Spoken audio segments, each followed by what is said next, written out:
Alrighty, we're continuing to monitor the tropics as we get closer to the peak season of hurricane season, which is actually around mid-September. So again, we are looking at 4 areas. One area has a higher chance of tropical development as we go through the next several days, and it could become a tropical depression or storm by the end of the week. Of course, we'll watch that very closely, but currently there are no tropical threats to our area. As we zoom in a little bit closer to home, we're continuing to watch a potential tropical wave that could develop into a tropical system, has a 20% chance in the next 5 days, and long-range models not in agreement whatsoever. The GFS in red and the Euro in green, we use these models frequently.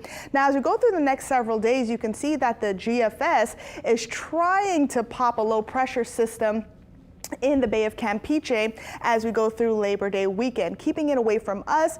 It is several days out. We'll continue to watch it very closely, but again, that is a possible scenario as we go through the rest of the upcoming weekend.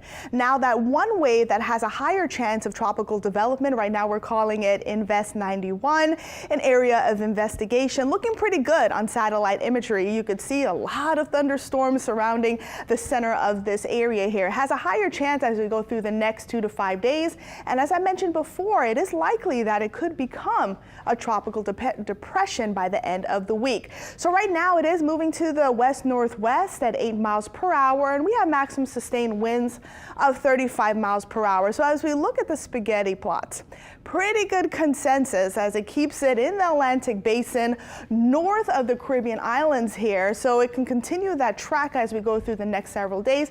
It may clip the Caribbean islands as we get closer to the weekend. We'll watch it, but long term, it looks like it's not going to head into the Gulf at all. So just to recap, NOAA, they're still calling for an above average season. Named storms, 14 to 20 named storms, and out of those named storms, 6 to 10 of them becoming hurricanes, and then major hurricanes 3 to 5.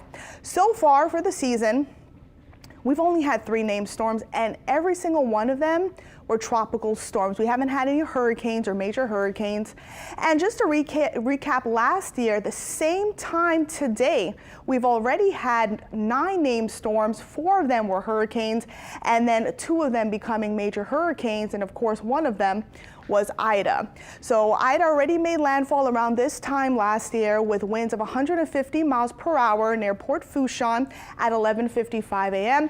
Now, it did tie the Hurricane Laura back in 2020 and the last island hurricane back in 1856 as the strongest storm to hit Louisiana.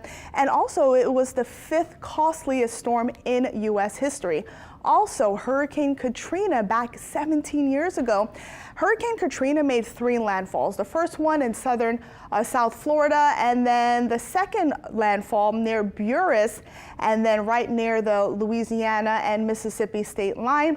When it reached Buras, the center of that system, it was a Category 3 hurricane with maximum sustained winds of 125 miles per hour. Now, it was the 3rd deadliest hurricane in U.S. history, Galveston hurricane of 1900 being the first, and by far, this system was the costliest in our U.S. history. Right now, as we take a look out at our current forecast across southeast Louisiana, lots of clouds.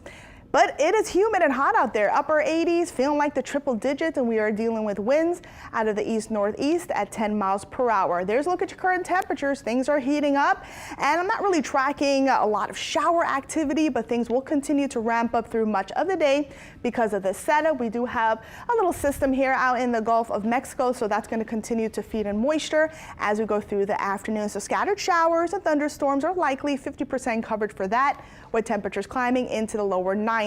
So just have that rain gear nearby. We'll continue to see showers and storms pop up. A few downpours are possible. And then as we get closer to tonight, things should start settling down under partly cloudy skies. There's a look at your 7-day, 90 hit or miss showers, and then remaining pretty unsettled as we go through the rest of the work week.